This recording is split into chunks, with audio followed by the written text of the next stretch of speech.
మీ అందరికీ నా ప్రత్యేకమైన ఉదయకాల శుభాలు తెలియజేస్తూ ఉన్నాను.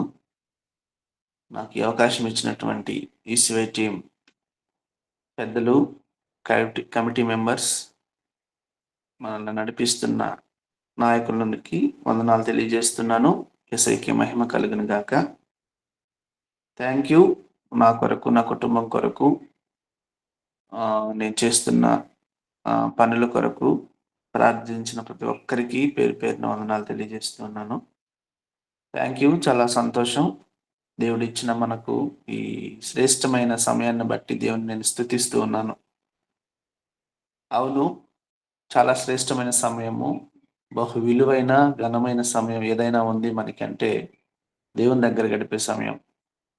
ఈ యూసీవై టీమ్ ఈ గూగుల్ మీట్ ప్లాట్ఫామ్ ద్వారా ప్రతిరోజు మనము నిద్ర లెగవగానే దేవుని వాక్యంతో జీవితాన్ని ఆ రోజు ప్రారంభించడం, ఇది అన్నవాళ్ళ ద్వారా దేవుడు మనకి ఇచ్చిన గొప్ప అవకాశం అని నేను భావిస్తూ ఉంటాను.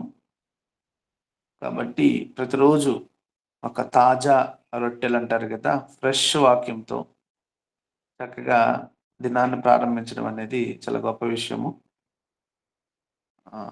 ఈ ఈసీవై టీంని బట్టి దేవుని నేను మరింతగా స్తుతిస్తుంటున్నాను. Thank you.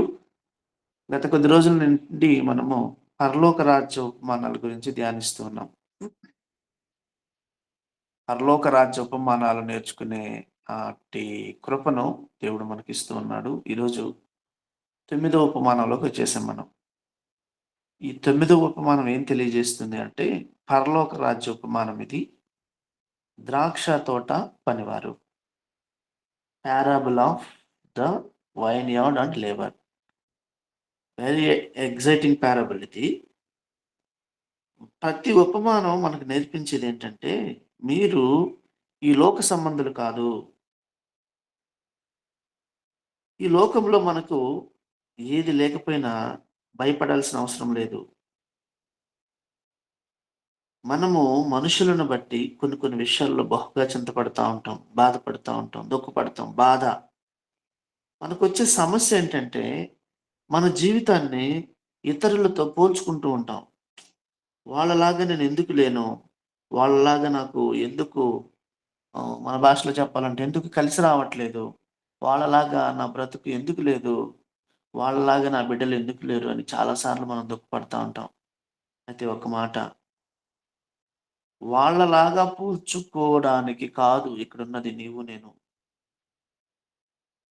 నీవు నీవే, నేను నేనే. ఈ ప్రపంచంలో నువ్వు నువ్వే. ద్రాక్షారసపు మానవులో దేవుడు ఏం చెప్తున్నాడంటే, నీవులా బ్రతుకు. దేవుడు కోరుకున్నట్టుగా బ్రతుకు గానీ, నీ జీవితాన్ని ఎప్పుడు ఇతరులతో పోల్చుకోవద్దు. జీవితము పోల్చుకునేది కాదు అని ఉపమానం తెలియజేస్తుంది. ఉపమానం అంటే చాలా సార్లు చెప్పాను. భూలోక సంబంధమైన ఒక చిన్న కథ పరలోక భావాన్ని తెలియజెప్పేది. భూలోకంలో ఒక దాన్ని చూపిస్తూ, అందులో పరలోక భావాన్ని ఇమిడ్చి, యేసయ్య మంచి బోధకుడు అంటున్నారు. ఆ మనుష్యుడు మాట్లాడినట్టు ఏ మనుషుడు మాట్లాడలేదు. మనము యేసయ్య బిడ్డలుగా ఆయనంత మాట్లాడలేకపోయినా కొంత మట్టుకు మనము ఆయన గురించి బోధించేటప్పుడు, మాట్లాడేటప్పుడు చాలా జాగ్రత్తగా మాట్లాడాలి. వాక్యంలో రాయబడింది, లోకమునైనను లోకములోనున్నదైనను ప్రేమించుకుడి. లోకములో ఉన్నదంతా నేత్రాశ, శరీరాశ, జీవపటంబము ఇవి తండ్రి వలన కలిగినవి కావు అని స్పష్టంగా తెలియజేయబడింది. కానీ మనం అక్కడికే వెళ్తాం. ఈరోజు ఈ ఉపమానం, దేవుడు ఒక్కొక్కరి దగ్గరికి వెళ్ళి చూసి, పని అంటే ఏంటి? ఉద్యోగం. ఉద్యోగం ఇస్తాను రా అంటున్నాడు. ఆయన దగ్గర ఎప్పుడు పనుంటుంది, ఉద్యోగాలుంటాయి. దేవుని ద్రాక్ష తోటలో నీవు నేను ఎప్పుడైనా పని చేయొచ్చు, ఉద్యోగం చేయొచ్చు. ఎప్పుడూ ఖాళీలుంటాయి. No vacancy board అస్సలుండదు.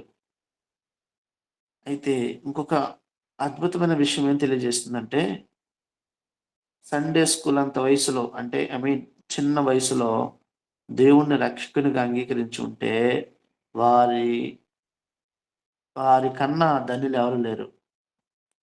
చిన్న వయసులోనే దేవుడిని నమ్ముకోవాలి. ముసలి వాళ్ళయిన తర్వాత ఏం చేయలేం.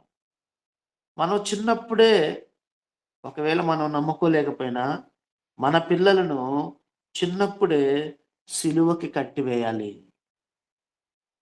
దేవుని పనిలో మన పిల్లలను చిన్నప్పుడే చేర్చాలి. ఇది ఉపమానం తెలియజేస్తుంది. రండి ఉపమానంలోకెళ్దాము. మత్తయి సువార్త 20వ అధ్యాయము 1 నుంచి మనం 16 వచనాలు ధ్యానిద్దాం. మొదటి వచనం మత్తయి సువార్త 20వ అధ్యాయము 1 నుంచి 16 వరకు ధ్యానిద్దాం. చదువుతున్నాను. ఎలాగనగా పరలోక రాజ్యము ఒక ఇంటి యజమానిని పోలి ఉన్నది. ఇంటి యజమానుడు అంటే పరలోకపు తండ్రి దేవుడు. నెక్స్ట్, అతడు తన ద్రాక్ష తోటలో పనివారిని కూలికి పెట్టుకొనుటకు ప్రొద్దున బయలుదేరి, ద్రాక్ష తోట అంటే పరలోక రాజ్యము.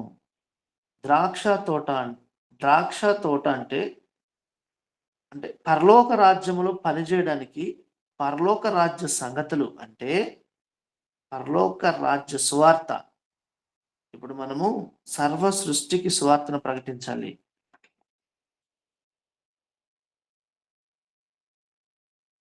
పరలోక రాజ్యం సమీపించింది అని మొట్టమొదట బాప్తిజం ఇచ్చి యోహాను చెప్పాడు. అంటే మొట్టమొదటి సువార్త పరలోక రాజ్యం గురించి ఆయన చెప్పాడు.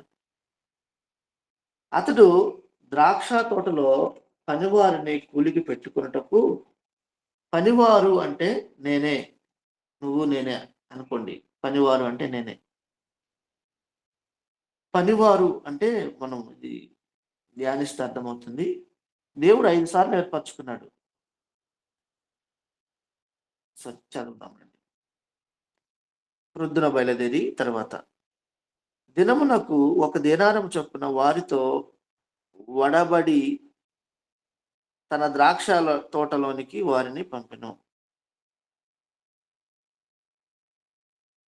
ఇక్కడ ఏం జరిగిందంటే, దేవుడు పనివారిని పెట్టుకోవడానికి వెళ్ళాడు. కూలికి ఒక దిన పనికి, ఆ రోజుల్లో ఏ రోజు కూలి ఆ రోజుకే. కూలికి పెట్టుకునేటప్పుడు పొద్దున బయలుదేరి, యజమానుడు పొద్దున బయలుదేరాడు. దినమునకు ఒక దేనారము. ఒక దేనారము అంటే కింద ఉంది ₹1/2. ఒకరోజు ద్రాక్ష తోటలో పనిచేస్తే కూలి ₹1/2. పనివారితో వడబడి అంటే మీరు ఒకరోజు పనిచేస్తే ఎంత కూలి? ₹1/2 అంటే ఒక దీనారం అని వడబడికి అయింది. తర్వాత చూద్దాం. తన ద్రాక్ష తోటలోనికి వారిని పంపిణీ. 3. తరువాత అతడు దాదాపు 9 గంటలకు వెళ్ళి సంత వీధులలో ఊరకి నిలిచి ఉన్న మరికొందరిని చూసి, మీరును నా ద్రాక్ష తోటలోనికి వెళ్ళిడి, ఏమి న్యాయమో అది మీకు ఇత్తునని వారితో చెప్పగా వారు వెళ్ళిరి. ఇప్పుడు మొదట వడబడిక చేశాడు కదా ఒక బ్యాచ్‌తో. వాళ్ళు 6 గంటలకు వెళ్లారు అనుకుందాం. ఎర్లీ మార్నింగ్ 6 గంటలకి ఒక బ్యాచ్ దేవుని తోటలో, ద్రాక్ష తోటలో పని చేయడానికి 6 గంటలకి వెళ్లారు. వారితో దేవుడు ఒక ఒడంబడిక చేశాడు. ఏమనంటే, మీరు ఇదిగో ఇప్పటి నుంచి సాయంత్రం 6 గంటలు అనుకుందాం. ఉదయం 6 గంటల నుంచి సాయంత్రం 6 గంటల వరకు పని చేస్తే మీకిచ్చే నేను కూలి ఒక దేనారము ₹1/2 అని ఒక ఒడంబడిక చేశారు. అయితే వాళ్ళెళ్ళిపోయారు. తర్వాత దేవుడు 6 గంటలని చెప్పాను కదా! ఆళ్ళెళ్ళింది. 9 గంటలకెళ్లారు. 9 గంటలకు వెళ్ళిన తర్వాత వాక్యాన్ని అర్థం చేసుకుందానికి ట్రై చేద్దాం. మొదటి బ్యాచ్ ఎళ్లారు. మళ్ళీ ద్రాక్ష తోటలో పనుంది. మళ్ళీ దేవుడెళ్ళాడు 9 గంటలకి, యజమానుడెళ్ళాడు అంటే పనుందనే గదా! పని చాలా ఉంది కూలీలు పెట్టుకోవడానికి. అయితే పని వాళ్ళతో మాట్లాడాడు. తర్వాత అతడు దాదాపు 9 గంటలకు వెళ్ళి, అంటే ఎన్ని గంటలు గలిచింది? 3 గంటలు గలిచింది. సంత వీధులలో ఊరకే నిల్చున్న మరికొందరిని చూసి అంటే, మీరు గూడా నా ద్రాక్ష తోటలోనికి వెళ్ళండి. ఈళ్ళతో ఒడంబడిక చేయలా. చూడండి తర్వాత.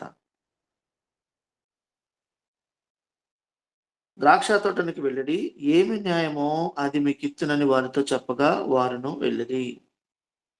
ఈళ్ళతో ఏమంటున్నాడంటే, మీరు నా ద్రాక్ష తోటలోనికి వెళ్లి పని చేయండి. ఏది న్యాయమో అది మీకిత్తును అని వారికి చెప్పెను. మొదట వెళ్ళిన వారితో ఒడంబడిక ఖచ్చితంగా చేశాడు. అంటే ఖచ్చితంగా ఇవ్వాలాళ్ళకి. ఒక దీనారం ఇవ్వాలి. 9 గంటలకు వెళ్ళిన వారిలో ఒడంబడిక చేయలేదు. ఏది న్యాయమో అది ఇస్తా అంటున్నాడు. అంటే ఎంతైనా ఇవ్వచ్చు. అది ఆయనిష్టం. ఎందుకని? అన్నాడు గదా! ఏది న్యాయమో అని. జాగ్రత్తగా వినాలి. దేవునితో ఒడంబడిక అంటే ఈ మొదటి బ్యాచ్‌తో ఒడంబడిక ఎందుకు చేశాడంటే వాళ్ళు సమయానికొచ్చారు. సమయానికొస్తే అది నిబంధన. ఖచ్చితంగా కూలి. అర్థమవుతుందా? నిబ్ ఇది చట్టము. నిబంధన ఏంటంటే ఉదయం 6 గంటల నుండి సాయంత్రం 6 గంటల వరకు ఒక ఒప్పందం. అంటే అప్పుడు వస్తేనే ఇప్పుడు మన భాషలో చెప్పాలంటే 6 గంటలకు పనికి వంగితే వాళ్ళకి ఒక దేనారం. వీళ్ళు మళ్ళీ 9 గంటలకొచ్చారు. యజమానుడు 9 గంటలకొచ్చినప్పుడు ఊరకనే సంత వీధుల్లో ఉన్నారు. ఈళ్ళకేమన్నాడు? మీరు కూడా పని చేయండి. మీకు ఏది న్యాయమో అది ఇస్తానన్నాడు. దాదాపు 3 గంటలయిపోయింది. తర్వాత చదవండి చూడండి. మీరును చూసి 4 మీరును నా ద్రాక్ష తోటలోనికి వెళ్ళుడి. మీకు ఏది న్యాయమో అది మీకు ఇత్తునని వారితో చెప్పగా వారు వెళ్ళిరి. దాదాపు 12 గంటలకు, 3 గంటలకు అతడు మరలా వెళ్లి అలాగే చేసెను. ఇప్పుడు 6 గంటల నుంచి 3 గంటలకెళ్ళాడు. సారీ 9 గంటలకెళ్ళాడు. 9 గంటల తర్వాత మళ్ళీ 12 గంటలకెళ్ళాడు. 12 గంటలకెళ్తే మళ్ళీ సంత వీధుల్లో ఇంకా ఉన్నారు. మీరు కూడా పని చేయండి అన్నాడు. అలాగే 3 గంటలకెళ్ళాడు. అంటే 3 గంటలు, 3 గంటలు, 3 గంటలు చొప్పున దేవుడు వెళ్లి పనికి పంపిస్తూ ఉన్నాడు. మొదటి బ్యాచ్ 6 గంటలకొచ్చిందనుకుందాం. రెండవ బ్యాచ్ 9 గంటలకి అంటే 3 గంటలు గడిచింది. మళ్ళీ 12 గంటలకొచ్చి అదే చెప్పాడు. ఏది న్యాయమో అది ఇస్తానన్నాడు. మళ్ళీ 3 గంటలకు వెళ్ళాడు. అదే చెప్పాడు. ఈయన ఊరకే వెళ్లి కూలి వాళ్ళని పిలిచి పనిస్తూ ఉన్నాడు. పని ఇస్తూ ఉన్నాడు. ఊరకనే ఇస్తున్నాడు. ఇక్కడ ఒక విషయం మనం నేర్చుకోవాలి. కోత విస్తారంగా ఉంది. పనివారు లేరు. యేసయ్య దగ్గర చాలా పనుంటుంది. చాలా ఉద్యోగాలుంటాయి. నేనే చేస్తా ప్రవ్వా! ఇప్పుడు పని జేసేవాళ్ళు తక్కువైపోయారు. దేవుడు అదే చెప్పాడు. ఎవరున్నారు నా నిమిత్తం ఎవరు వెళ్తారన్నప్పుడు యెషయా అన్నాడు, "ప్రభా! నాకివ్వు ప్రభా ఉద్యోగం. ఆ పోస్ట్ నాకివ్వు ప్రభా! ఆ ఉద్యోగం నేను చేస్తానన్నాడు. నేనున్నాను. నన్ను పంపు ప్రభు" అంటున్నాడు. మనం గూడా ఆ యొక్క నిర్ధారణలోకి మనం వచ్చుండాలి. మనము మన పిల్లల కోసం గొప్ప గొప్ప ఆలోచనలు జేస్తాం. గొప్పవాళ్ళవ్వాలని. నిజంగా గొప్పవాళ్ళవ్వాలి. గొప్పగా చదువుకోవాలి. ఆకాశమంత ఎత్తు ఎదగాలి. నిజంగా మంచిదే. అదే సమయంలో ప్రభువు కొరకు గూడా వాడబడాలి. అర్థమవుతుందా? చాలా ఖాళీ ఉందక్కడ. ఆ ఖాళీ నిండేలాగున మనం గూడా ఉద్యోగం జేసేవారిగా ఉండాలక్కడ. చాలామంది దేవుడు మాట్లాడుతూ ఉంటే సంఘాల్లో గానివ్వండి, ఎక్కడైనా దేవుని సన్నిధి పెడచెవిన పెడతా ఉంటారు. బయట తిరుగుతా ఉంటారు. వాళ్ళు లేతే నిద్రపోతూ ఉంటారు. లేకపోతే ముచ్చట్లు పెడుతూ ఉంటారు. లేదంటే సెల్ ఫోన్ చూస్తూ ఉంటారు. లేదంటే రకరకాలుగా మనం దేవుని వాక్యం వినడానికి మనం రావాలి.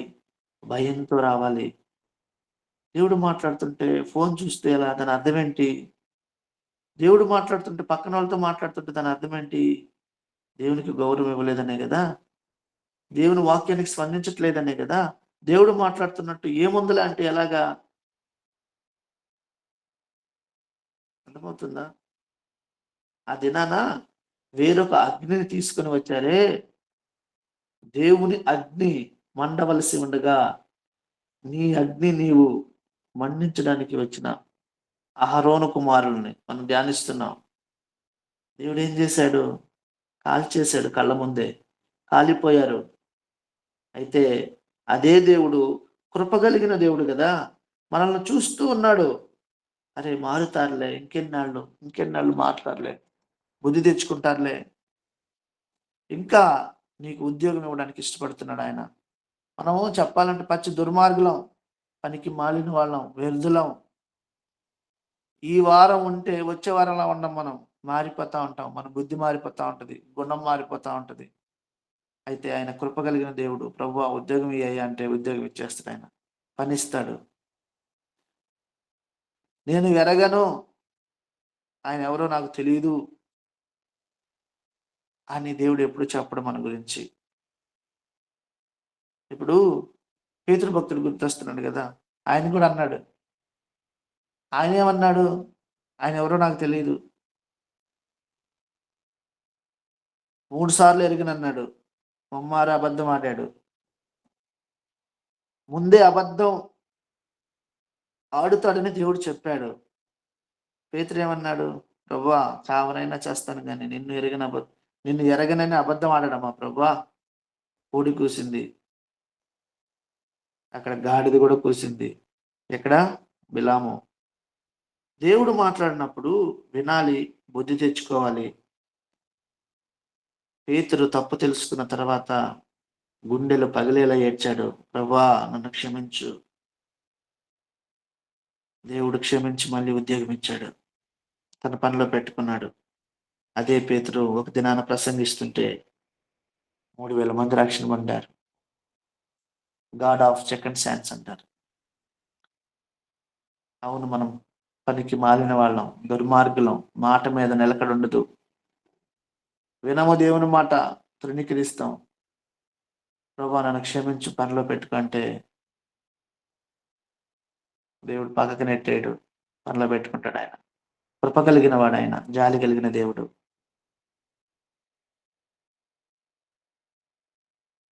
నినివేకి వెళ్ళమంటే తర్షీష్కి వెళ్ళాడు. 500 మైళ్ళు వెళ్ళు అంటే 2500 మైళ్ళు వెళ్ళాడంట. ఎవరు? యోనా. చేప కడుపులోకి వెళ్ళిపోయాడు. ప్రభువా, నన్ను క్షమించు అన్నప్పుడు మళ్ళీ ఉద్యోగం ఇచ్చాడు యోనాకి. వెళ్ళు, పని చేయి. 3 రోజులు ప్రయాణం, ఒక రోజులో వెళ్ళి వాక్యం చెప్పాడు. నినివే పట్టణం మొత్తం, ఊరు మొత్తం నేల మీద బూడిద పోసుకొని అందరూ తిండి తిప్పలు మానేసి దేవుని వైపు తిరిగారు. గొప్ప ప్రవక్తగా మారాడు అన్న. God of second chance. Yesayya భూమి మీద ఉన్నప్పుడు అన్నారు చుట్టూ వాళ్ళందరూ, ప్రభువా, మాకు ఒక సూచన క్రియ చెయ్యి అన్నప్పుడు యోనాను గురించిన సూచక క్రియ తప్ప మరొకటి లేదు. అంటే యోనా చేప కడుపులో 3 రోజులు ఎలా ఉన్నాడో నేను కూడా అలా ఉంటానని, అంటే అంత గొప్పగా మారిపోయాడు. మన జీవితంలో కూడా, మన జీవితం ఎంతగా పతనమైనా, ఎంతగా దిగజారిపోయినా దేవుడు కాదని పక్కకి వెళ్ళిపోడు. ప్రభువా, ఒక్కసారి జ్ఞాపకం చేసుకుంటే మళ్ళీ ఉద్యోగం ఇస్తాడు ఆయన. ఇదే ద్రాక్ష తోట వైభవం. బలవంతుడైన సంసోను ఉద్యోగం పోగొట్టుకున్నాడు. ఎక్కడో ఒక లోయలో బలం పోయింది, ఉద్యోగం పోయింది, జుట్టు పోయింది, కిరీటం పోయింది, మొత్తం పోయింది, కళ్ళు పోయాయి. ప్రభువా, ఈ ఒక్కసారి నన్ను క్షమించు. మళ్ళీ దేవుడు ఉద్యోగం ఇచ్చాడు. దాగోను దేవత ఆ స్తంభాలను పట్టుకొని ఒక్కసారి లాగితే 3000 మంది చనిపోయారంట. మళ్ళీ ఉద్యోగం వచ్చింది. ఈరోజు లోకంలో వ్యర్థంగా బతుకుతున్నామా? అవగాహన లేకుండా బ్రతుకుతున్నామా? కారణం లేకుండా బతుకుతున్నామా? ఏదో బ్రతకాలన్నట్టు బ్రతుకుంటున్నామా? అయితే మన జీవితం అలా కాదు. మనం దేవుని కొరకు పనిచేయాలి. దేవుడు రమ్మంటున్నాడు. ఇదిగో, ఆయన పదే పదే సంత వీధుల్లోకి వస్తూ ఉంటే కూలి వాళ్ళు ఉన్న బ్యాచ్‌ని పంపిస్తా ఉన్నాడు. ఎళ్ళండి, పని చేయండి, ఎళ్ళండి, పని చేయండి, ఎళ్ళండి, పని చేయండి. అయితే మొదట వచ్చిన వాళ్ళకి మాత్రమే ఒడంబడిక చేయబడింది. ప్రతి 3 గంటలకు వస్తున్న వాళ్ళకి మీరు పని చేయండి, మీకు ఏది న్యాయం అది ఇస్తానంటున్నాడు. 9 గంటలకెళ్ళినోళ్ళు వాళ్ళతో మాట్లాడాడు. 6 గంటలకు వాళ్ళతో ఒడంబడిక చేశాడు. చూడండి తర్వాత. అయితే ప్రతి 3 గంటలకి 6 తిరిగి దాదాపు 5 గంటలకు వెళ్ళి మరికొందరు నిలిచి ఉండగా ఇక్కడ చూచి, దినమంతయు మీరెందుకు ఊరకనే నిలిచి ఉన్నారని వారిని అడగగా, వారు ఎవడునూ మమ్మను కూలికి పెట్టుకొనలేదనిరి. అందుకతడు, మీరును నా ద్రాక్ష తోటలోనికి వెళ్ళడనని. 12 గంటలకెళ్ళాడు, 3 గంటలకెళ్ళాడు, మళ్ళీ 5 గంటలకెళ్ళాడు. ఎగ్జాంపుల్, మో ఉదయం 6 గంటల నుంచి సాయంత్రం 6 గంటల వరకు పననుకోండి. 5 గంటలకు కూడా ఎళ్ళాడు. అంటే పని ముగించడానికి ఒక గంట మాత్రమే ఉంది. 5 గంటలకు వెళితే అక్కడ కూడా ఉన్నారు. వాళ్ళని అడిగారు, "ఈరోజు దినమంతా మీరెందుకు వ్యర్థంగా ఉన్నారు?" అంటే, "అయ్యా మాకు పని చేయాలని ఉంది గానీ, మాకు పని ఎవరు ఇవ్వలేదన్నారు." "అయితే మీరెళ్ళండి. వెళ్ళి మీరు గూడా పని చేయండి." ఇలాగా పని చేస్ పంపిస్తూ ఉన్నాడు. 5 గంటలకు వెళ్ళి ఇప్పుడు ఆహ్, ఒక్కొక్కరు మీరు అర్థం చేసుకోండి. 5 గంటలకెళ్ళినోళ్ళు ఒకవేళ 6 గంటలకి పని ముగిస్తే, 1 గంట జేస్తారు. 3 గంటలకెళ్ళి అంటే బాగా కష్టపడింది ఎవరంటే పొద్దున వెళ్ళేవాళ్ళే. ఈ విధంగా అయిపోయింది. అయితే చూడండి తర్వాత ఏం జరిగిందో. 8 సాయంకాలం అయినప్పుడు ఆ ద్రాక్ష తోట యజమానుడు తన గృహ నిర్వాహకుని చూచి పనివారిని పిలిచి, చివర వచ్చిన వారు మొదలుకొని మొదట వచ్చిన వారి వరకు కూలి ఇమ్మని చెప్పెను. దేవుడొచ్చాడు పని జేస్తే మన భాషలో మేస్త్రిని పిలిచాడు. ఇదిగో ఎంతమందున్నారో చూడు, మొత్తం కూలిచ్చేయని గృహ నిర్వాహకుడిని పిలిచాడు. అయితే 9 కూలి ఇమ్మని చెప్పాను. 9 దాదాపు 5 గంటలకు కూలికి కుదిర్చిన వారు వచ్చి ఒక్కొక్క దేనారము చొప్పున తీసుకునిరి. మొదటి వారు వచ్చి తమకు చూడండి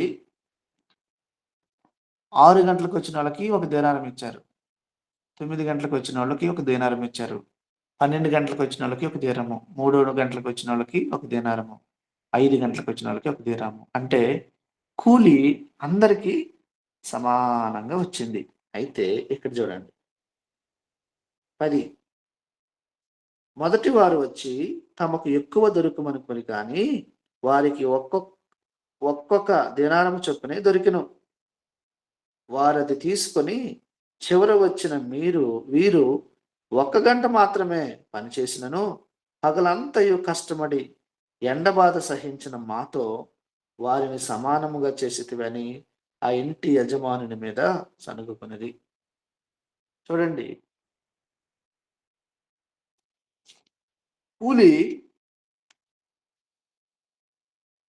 3 గంటలకి, 3 గంటలకి, 3 గంటలకి వచ్చారు గదా! వాళ్ళందరికీ కూలి ఇవ్వబడింది. అందరికీ ఒక్కొక్క దేనారము, ఒక్కొక్క దేనారము, ఒక్కొక్క దేనారము ఇచ్చుకుంటూ వస్తే మొదట 6 గంటలోళ్ళకొచ్చన్నారు. "అయ్యా! మేము పొద్దున్నుంచి పని జేస్తా ఉన్నాం. అది 5 గంటలకొచ్చినోళ్ళు వాళ్ళ గంటే పని జేశారు. మీరు అందరికీ ఇచ్చుకుంటూ వచ్చారు. ఇది మీకు న్యాయమా?" అని ఆయన మీద సణుక్కున్నారంట. ఆ తర్వాత చూడండి యజమానుడు ఏం చెప్పాడో. తర్వాత ఇక్కడ 13 అందుకతడు వారితో ఒకరిని చూసి, "స్నేహితుడా, నేను నీకు అన్యాయము చేయలేదే. నీవు నా యొద్ద ఒక దేనారము నాకు ఒడబడలేదా? నీ సొమ్ము నీవు తీసుకొని పొమ్ము. నీకిచ్చినట్టే కడపట వచ్చిన వీరికిచ్చుటకు నాకిష్టమైనది. నాకిష్టమొచ్చినట్టు నా సొంత సొమ్ముతో చేయుట న్యాయము కాదా? నేను మంచివాడినైనందుకు నీకు కడుపు మంటగా ఉన్నదా?" అని చెప్పెను. ఆ ప్రకారమే కడపటి వారు మొదటి వారగుదురు, మొదటివారు కడపటి వారగుదురు. అంటే దేవుడంటున్నాడు, "నేనేం చేశాను? ఎందుకు మీరలా అంటున్నారు? మీరు పనికి కుదిరేటప్పుడు పొద్దున ఒక దేనారం ఇస్తానని చెప్పాను. మీరు దానికి ఒడంబడిక చేసుకున్నాం గదా! ఆ దేనారం ఇచ్చానే గదా మీకు. మిగతా వాళ్ళతో ఒడంబడిక చేయలేదు. వారికేం చెప్పాను? మీకు ఏది న్యాయమో అది ఇస్తానన్నాను. నాకిష్టమైంది ఒడంబడిక చేసినంత మీకు నేను ఇవ్వకపోతే, మీకు నేను అన్యాయం చేసినట్లు. మీకు అన్యాయం చేయలేదా నేను? వారికి ఏది ఇవ్వాలో అది నా ఇష్టం." అర్థమవుతుంది చూడండి. అది ఆయన పొలం. అది ఆయన తోట. ఆయన యజమానుడు. ఒడంబడిక చేసింది నీకిచ్చానా లేదా? నీకిచ్చేశాను. అంటే బాధేంటిక్కడ? పక్కన వాడికి ఎక్కువుందని. మీకు ఒడంబడిక చేసినంత మీకిచ్చాను. మీకు నేను అన్యాయం చేయలేదని దేవుడు అంటూ ఉన్నాడు. ఇక్కడ మనము చూడాల్సిన విషయాలేంటంటే చూడండి 6 గంటలు, 9 గంటలు, 12 గంటలు, 3 గంటలు, 5 గంటలు. Very important. యజమానుడు ఒప్పందం ఒక్కరితోనే, మొదటి వారితోనే. మొదటి వారు పనిలో చేర్చుకునేటప్పుడు వాళ్ళకి చెప్పాడు. 5 సార్లు జరిగింది కూలి వాళ్ళని తీసుకోవడం. పని వాళ్ళని తీసుకోవడం 5 సార్లు జరిగింది. అయితే పనేంటి? మొదటి 6 గంటల నుంచి సాయంత్రం 6 గంటల వరకు 12 గంటలు. ద్రాక్ష తోట ఇశ్రాయేలీయులకి ఇష్టమైన ద్రాక్ష తోట. ఇశ్రాయేలీయులకి ద్రాక్ష తోట అంటే చాలా ఇష్టం. మీరు యెషయి 5, 1, 2 చదవండి. ఇక్కడ 6 గంటలు అంటే బాల్యము, 9 గంటలు అంటే యవ్వనము, 12 గంటలు అంటే నడి వయస్సు, 3 గంటలు అంటే 12-3 గంటల వరకు నడి వయస్సు, 5 గంటలు అంటే వృద్ధాప్యము, 6 గంటలంటే ముగించు. అంటే 1, 2, 3, 4, 5 5 స్టేజెస్. అయితే ఇప్పుడు యేసుక్రీస్తు వారు భూమి మీదకొచ్చి మనకు పరలోక రాజ్య సంగతులు చెప్పి, పరలోక రాజ్యాన్ని మన ముందు ఉంచాలని ఆయన ఇప్పుడు అనేక విషయాలు చెప్పాడు. ఆ ద్రాక్ష తోటలో మనం పనిచేయాలి. అనేక మందిని ఆయన తీసుకొని వెళ్తా ఉన్నాడు ఆ ద్రాక్ష తోటలోనికి.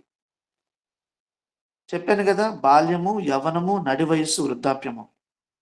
పెందలకడనే ప్రొద్దున ఉదయం 6 గంటలకి అంటే లేత వయస్సు, బాల్యంలోనే తోటలో పనిచేయాలి. శ్రేష్టమైన సమయం అది.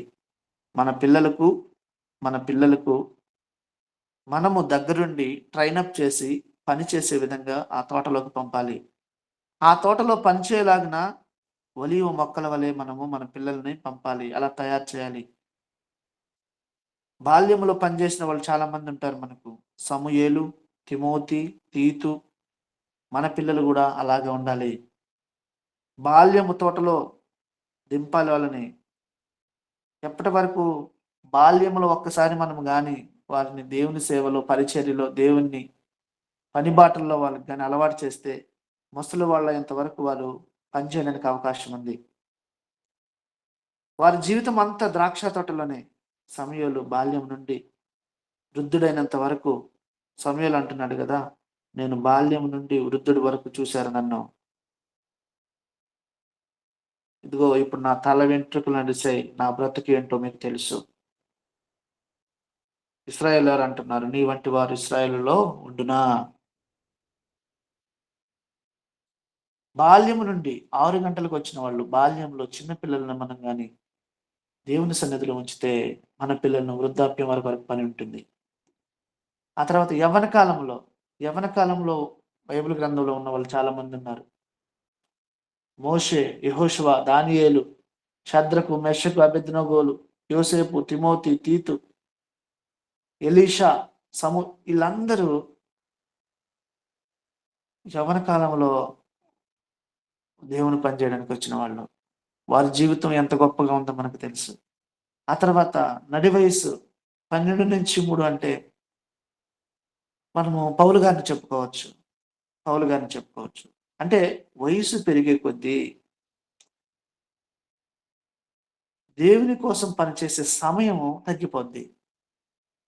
వయస్సు పెరిగే కొద్దీ దేవుని కోసం పనిచేసే సమయము తగ్గిపోద్ది.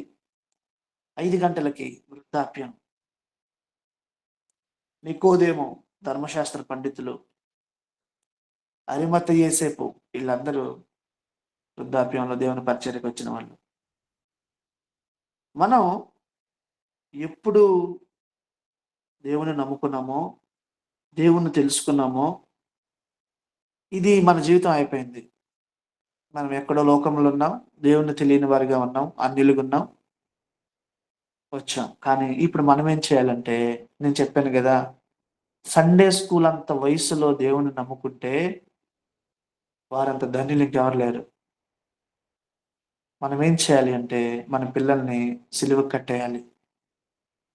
చూడండి 12, 3, 5, 6 ఒక్కొక్క బ్యాచ్. ద బెస్ట్ టైమ్ ఏందంటే 6 AM అంటే బాల్యం.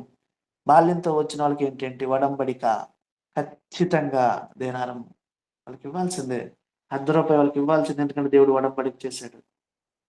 అయితే దేవుడు ఏ వయసులో చేర్చుకున్నా ఏ వయసులో చేర్చుకున్నా ఎంత ఇవ్వాలనేది వడంబడిక లేదు. అది ఆయన ఇష్టం, తండ్రి ఇష్టం, యజమానుడి ఇష్టం. ఎంత ఇవ్వాలో అది ఆయన ఇష్టం. అందులో వడంబడిక లేదు. అందులో ఒక కమిట్మెంట్ లేదు. దేవుడి ఇష్టానుసారంగా ఆయనకి ఇష్టం వచ్చినట్టు మనకిస్తాడు. అయితే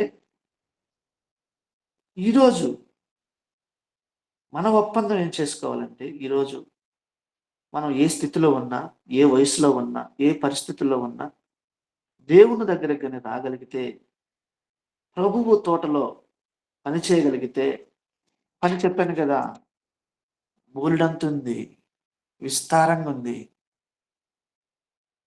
యజమానుడు చాలా మంచివాడు, జాలి కలిగిన వాడు, కరుణ కలిగిన వాడు.